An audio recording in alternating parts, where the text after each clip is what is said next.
तो प्यारे बच्चों, आप सभी के अपने YouTube चैनल टारगेट बोर्ड में एक बार फिर से आप सभी लोगों का बहुत बहुत स्वागत है। तो जैसा कि आप सभी लोगों को पता है कि बिहार बोर्ड का ऑफिशियल मॉडल इंटरनेट पर जारी कर दिया गया है और इंटरनेट वाले सारे मॉडल पेपर का सोल्यूशन हम आपको बारी बारी से एक एक करके हर एक सब्जेक्ट का सोल्यूशन करवा रहे हैं।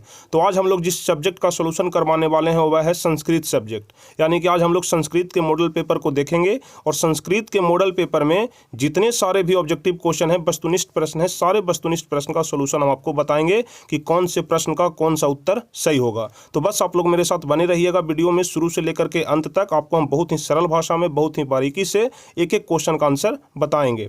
तो बस चलिए हम वीडियो को शुरू करते हैं और आगे आपको बारी बारी से एक एक क्वेश्चन का आंसर बताते हैं। तो यदि आपको वीडियो अच्छा लगे तो वीडियो को लाइक जरूर करिएगा और जो भी स्टूडेंट चैनल पर नए हैं, पहली बार वीडियो देख रहे हैं, सभी लोग चैनल को जरूर सब्सक्राइब कर लीजिएगा ताकि आगे के भी सभी वीडियो का नोटिफिकेशन आपको मिल सके। और बेल आइकन को जरूर दबा लीजिएगा और नोटिफिकेशन को ऑल पर कर लीजिएगा ताकि जैसे हम वीडियो अपलोड करें सभी का नोटिफिकेशन आपके ऊपर जाते रहे।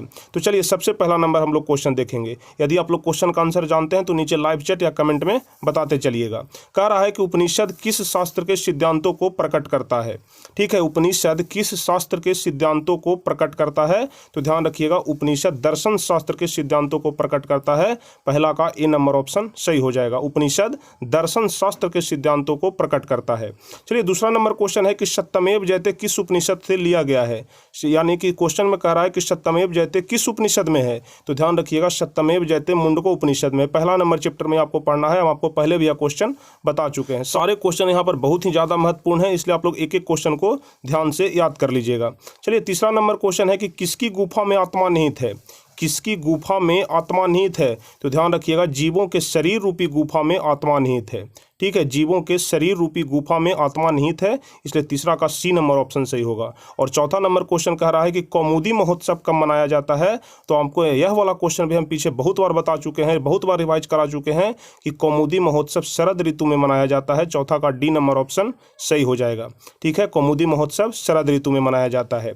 चलिए पांचवा नंबर क्वेश्चन कह रहा है कि सिखों के 10वें गुरु गुरु गोविंद सिंह का जन्म स्थान कहाँ है।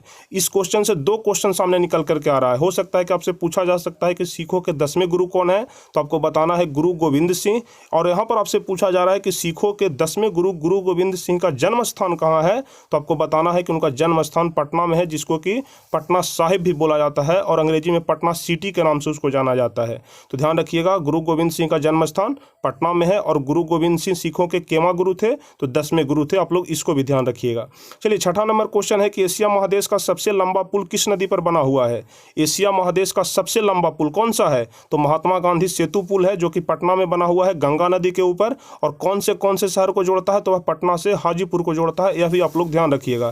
तो छठा का बी नंबर ऑप्शन सही हो जाएगा कि एशिया महादेश का सबसे लंबा पुल गंगा नदी पर बना हुआ है। चलिए सातवां नंबर क्वेश्चन कह रहा है कि मुद्रा राक्षस ग्रंथ में किस शहर की प्राचीनता का संकेत है। मुद्रा राक्षस ग्रंथ में किस शहर की प्राचीनता का संकेत है? तो ध्यान रखिएगा, मुद्रा राक्षस ग्रंथ में पाटलिपुत्र शहर के प्राचीनता का संकेत है। सातवां का सी नंबर ऑप्शन सही हो जाएगा। मुद्रा राक्षस ग्रंथ में पाटलिपुत्र शहर की प्राचीनता का संकेत है। चलिए आठवां नंबर क्वेश्चन, अपनी रचना काव्य मीमांसा में पाटलिपुत्र की प्राचीन सरस्वती परंपरा का उल्लेख किसने किया था। तो यहाँ पर आप इतना ही ध्यान रखिएगा जिससे आपको इस क्वेश्चन का आंसर मालूम हो जाएगा कि काव्य मीमांसा के रचनाकार कौन है। क्योंकि यहाँ पर क्वेश्चन कह रहा है कि अपनी रचना काव्य मीमांसा में, तो किनकी रचना काव्य मीमांसा है?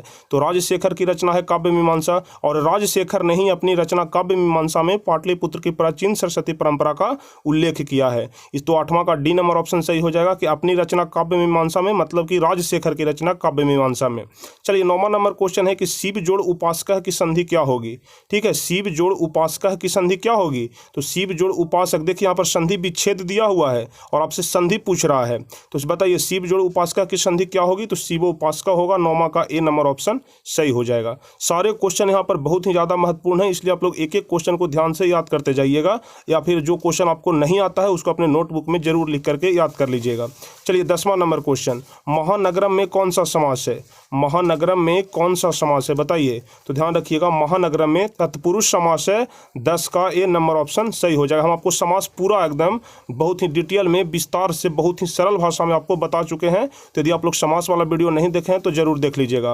महानगरम में तत्पुरुष समास है। चलिए 11वां नंबर क्वेश्चन है, प्राचीनतम में कौन सा उपसर्ग है? ठीक है, प्राचीनतम में कौन सा उपसर्ग है? तो देखिए उपसर्ग हम आपको बताए हैं कि किसी भी शब्द के पहले लगता है, तो हमको देखना है कि प्राचीनतम में पहले क्या लगा हुआ है। तो प्राचीनतम में पहले प्रा लगा हुआ है, इसलिए 11 का ए नंबर ऑप्शन सही होगा कि प्राचीनतम में प्रा उपसर्ग है। चलिए 12 नंबर क्वेश्चन कह रहा है कि सदैव में किन किन वर्णों की संधि हुई है? सदैव में किन किन वर्णों की संधि हुई है? तो ध्यान रखिएगा 12 का ए नंबर ऑप्शन सही होगा कि सदैव में आ जोड़ एक की संधि हुई है। ठीक है, सदैव में आ प्लस एक वर्णों की संधि हुई है। 13 नंबर क्वेश्चन है कि बिना के योग में कौन सी विभक्ति होती है? बिना के योग में कौन सी विभक्ति होती है? तो ध्यान रखिएगा बिना के योग में तृतीया विभक्ति होती है। ठीक है, बिना के योग में तृतीया विभक्ति होती है। 13 का बी नंबर ऑप्शन सही हो जाएगा।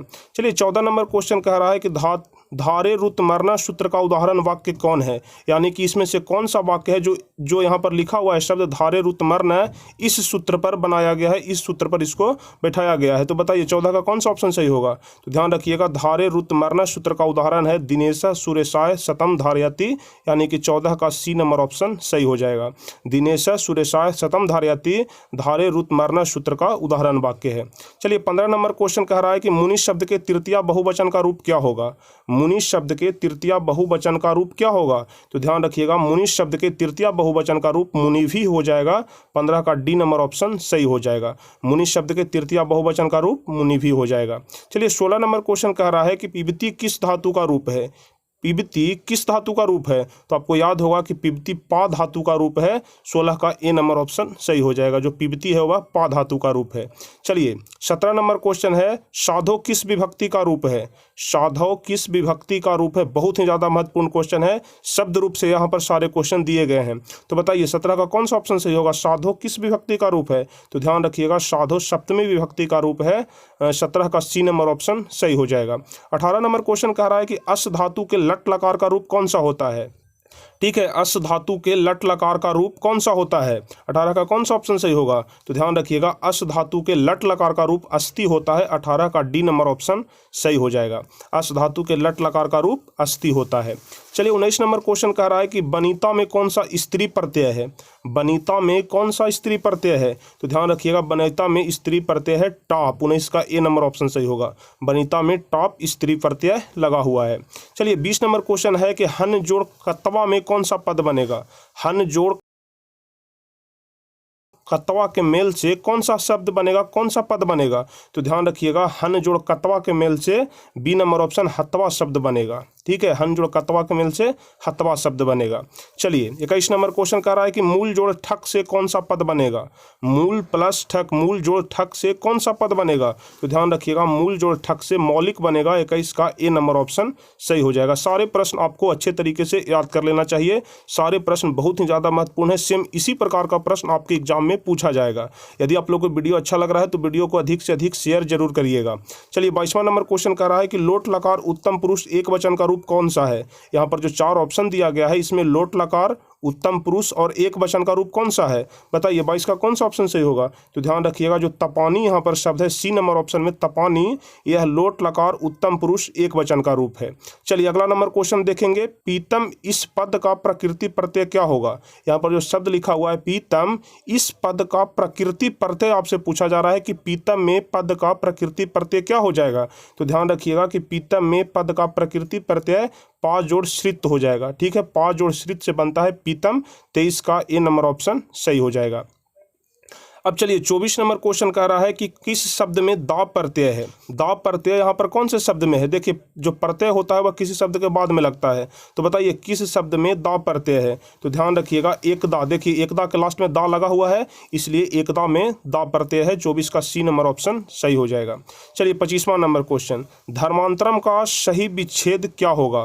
धर्मांतरम का सही विच्छेद यानी कि संधि विच्छेद यहाँ आपसे पूछा जा रहा है कि धर्मांतरम का संधि विच्छेद क्या हो जाएगा? बताइए 25 कौन सा ऑप्शन सही होगा? तो ध्यान रखिएगा धर्म जोड़ अंतरम। ठीक है, धर्मांतरम का संधि विच्छेद होता है धर्म जोड़ अंतरम धर्मांतरम। 25 का ए नंबर ऑप्शन सही हो जाएगा। चलिए 26 नंबर क्वेश्चन कह रहा है कि किस पद में अव्ययी भाव समास है। यहाँ पर 4 पद दिया हुआ है, इन चारों पद में से कौन से पद में अव्ययी भाव समास है। बताइए 26 का कौन सा ऑप्शन सही होगा। समास तो हम आपको पहले भी बता चुके हैं। तो देखिए यहाँ पर जो यथाशक्ति है इसमें अव्ययी भाव समास है। जब हम आपको समास पढ़ा रहे थे तब हम आपको अव्ययी भाव समास पहचानने का तरीका बताए थे कि किसी भी शब्द के शुरू में यदि प्रति लगा हुआ रहे, यथा लगा हुआ रहे, तो हम लोग को समझ जाना चाहिए कि वो अव्ययी भाव समास है। तो देखिए यहाँ पर यथाशक्ति में पहले यथा लगा हुआ है, इसलिए यह अव्ययी भाव समास है। चलिए 27 नंबर क्वेश्चन कह रहा है कि आलसियों को प्रतिदिन इच्छा भोजन कौन दिलवाता था। आलसियों को प्रतिदिन इच्छा भोजन कौन दिलवाता था। तो जो वीरेश्वर था वह आलसियों को प्रतिदिन इच्छा भोजन दिलवाता था। 27 का बी नंबर ऑप्शन सही हो जाएगा। आलसियों को प्रतिदिन इच्छा भोजन कौन दिलवाता था, तो वीरेश्वर। चलिए 28 नंबर क्वेश्चन, कर्कयते यदस्मिन् गृहे अग्नि लग्नो अस्ति अलस्कता पाठ में यह किसकी युक्ति है।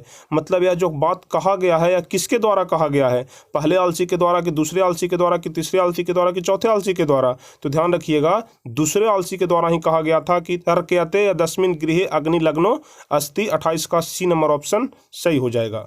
29 नंबर क्वेश्चन कह रहा है कि स्त्रियों का रक्षक कौन है। स्त्रियों का रक्षक कौन होता है। तो स्त्रियों का रक्षक उसके पति होता है, यानी कि 29 का ए नंबर ऑप्शन सही होगा। स्त्रियों का रक्षक उसके पति होता है। चलिए अगला नंबर क्वेश्चन देखेंगे। याज्ञवल्क्य ने आत्मतत्व की शिक्षा किसको दी थी। याज्ञवल्क्य ने आत्मतत्व की शिक्षा किसको दी थी। बताइए 30 का कौन सा ऑप्शन सही होगा। तो आप लोग को ध्यान होगा कि मैत्रेयी को याज्ञवल्क्य ने आत्मतत्व की शिक्षा दी थी। 30 का बी नंबर ऑप्शन सही हो जाएगा। और बताइए मैत्रेयी कौन थी। तो मैत्रेयी याज्ञवल्क्य की पत्नी थी। यह भी आप लोग ध्यान रखिएगा। हो सकता है कि आपसे पूछा जाए कि याज्ञवल्क्य की पत्नी का क्या नाम था, तो आपको बताना है मैत्रेयी। ठीक है, और शिक्षा भी वह अपनी पत्नी को ही यानी कि मैत्रेयी को दिया था। चलिए 31 नंबर क्वेश्चन कह रहा है कि गंगा देवी ने किस महाकाव्य की रचना की थी। ठीक है, गंगा देवी ने किस महाकाव्य की रचना की थी। बताइए 31 का कौन सा ऑप्शन सही होगा। तो आप लोग ध्यान रखिएगा गंगा देवी ने मधुरा विजयम नामक महाकाव्य की रचना की थी। 31 का सी नंबर ऑप्शन सही हो जाएगा। गंगा देवी ने किस महाकाव्य की रचना की, तो मधुरा विजयम। चलिए 32 नंबर क्वेश्चन कह रहा है कि अच्युत राय कहाँ के राजा थे। ठीक है, अच्युत राय कहाँ के राजा थे। बताइए 32 का कौन सा ऑप्शन सही होगा। तो ध्यान रखिएगा अच्युत राय विजयनगर के राजा थे। 32 का डी नंबर ऑप्शन सही होगा। अच्युत राय विजयनगर के राजा थे।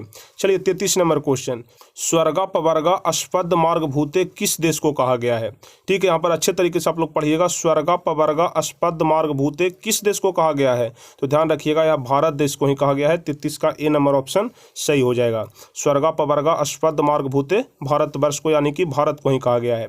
34 नंबर क्वेश्चन है कि सीमांतोन्नयन किस संस्कार के अंतर्गत आता है। बताइए सीमांतोन्नयन किस संस्कार के अंतर्गत आता है। 34 का कौन सा ऑप्शन सही होगा। तो ध्यान रखिएगा सीमांतोन्नयन जन्म पूर्व संस्कार है। हम आपको संस्कृत में बताए हैं कि 16 प्रकार के संस्कार होते हैं, जो कि अलग अलग 16 प्रकार के संस्कार है। उसमें से पूछा जा रहा है कि सीमांतोन्नयन किस संस्कार के अंतर्गत आता है। तो सीमांतोन्नयन जन्म पूर्व संस्कार के अंतर्गत आता है। 35 नंबर क्वेश्चन कह रहा है कि शैशव संस्कार कितने होते हैं। बताइए शैशव संस्कार कितने होते हैं। 35 का कौन सा ऑप्शन सही होगा। तो ध्यान रखिएगा शैशव संस्कार 6 होता है। 35 का सी नंबर ऑप्शन सही हो जाएगा। शैशव संस्कार 6 होता है। 36 नंबर क्वेश्चन कह रहा है कि जो कन्यादान है वह किस संस्कार में होता है।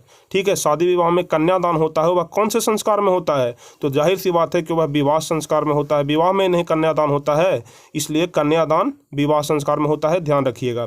चलिए 37 नंबर क्वेश्चन कह रहा है कि नीति श्लोका पाठ के आधार पर अविश्वासी पर विश्वास कौन करता है।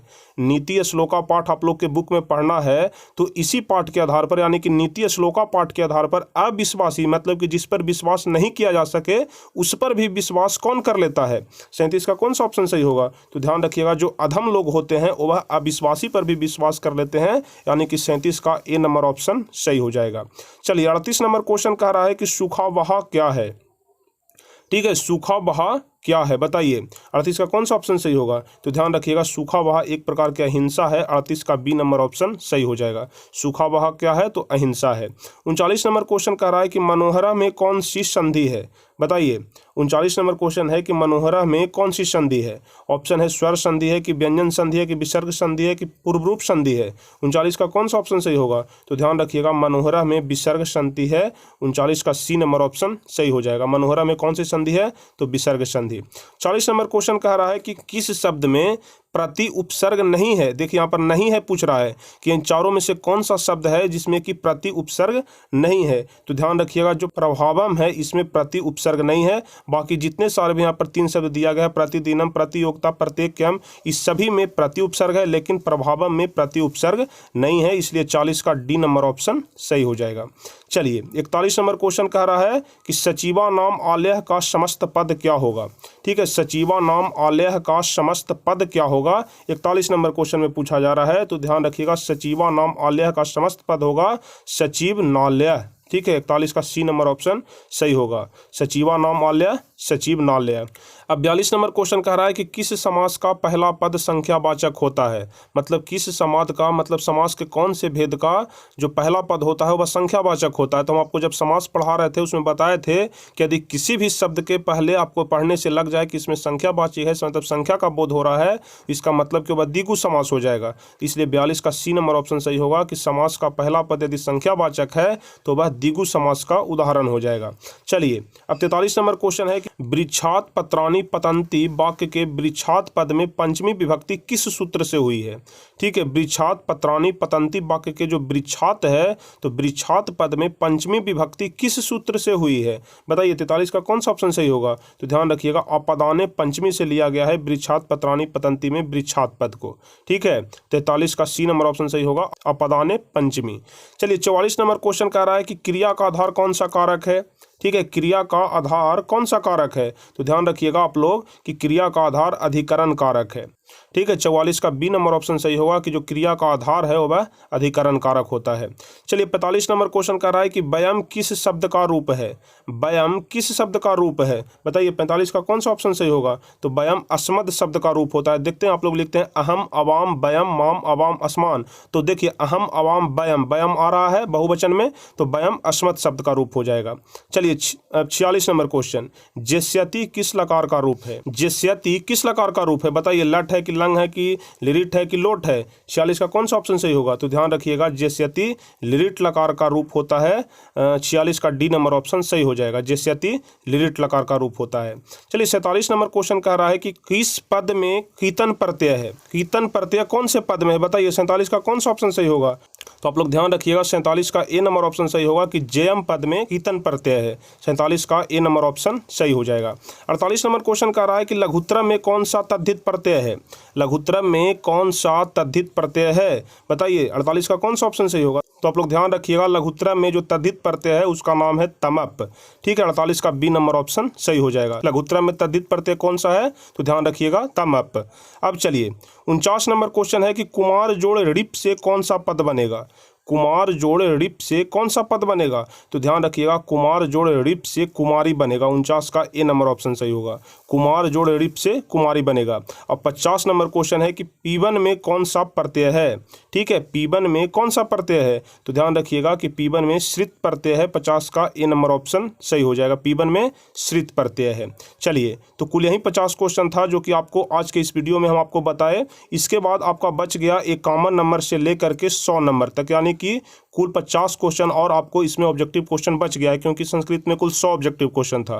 तो इस वीडियो में हम आपको 1 से लेकर के 50 तक के क्वेश्चन बताए और बाकी का जो है कॉमन से 100 तक बच गया, इसको हम आपको अगले वीडियो में बता देंगे। तो आप लोग अगला वीडियो जरूर देख लीजिएगा जिसमें हम आपको पूरे इस ऑब्जेक्टिव क्वेश्चन को खत्म करा देंगे। तो चलिए फिलहाल आपको इस वाला वीडियो कैसा लगा, फिलहाल हम आपको जो अभी बताए यह वीडियो आपको कैसा लगा, आप हमें नीचे कमेंट में जरूर बताइएगा। और यदि आपको वीडियो अच्छा लगा हो तो वीडियो को अधिक से अधिक लाइक करिएगा, अधिक से अधिक शेयर करिएगा। और जो भी स्टूडेंट चैनल पर नए हैं, पहली बार वीडियो देख रहे थे, सभी लोग चैनल को जरूर सब्सक्राइब कर लीजिएगा ताकि इसी प्रकार का हेल्पफुल वीडियो आपके पास हमेशा पहुंचते रहे जैसे हम वीडियो अपलोड करते हैं। तो जल्दी से आप लोग चैनल को नीचे रेड कलर के बटन को दबा करके सब्सक्राइब कर लीजिए और साथ में बेल आइकन दबा करके नोटिफिकेशन को ऑल पर जरूर कर लीजिएगा। तो चलिए फिर मिलेंगे हम आपसे अगले वीडियो में कुछ इसी प्रकार के महत्वपूर्ण वीडियो के साथ। तब तक के लिए जय हिंद, धन्यवाद और मन लगा करके पढ़ते रहिए।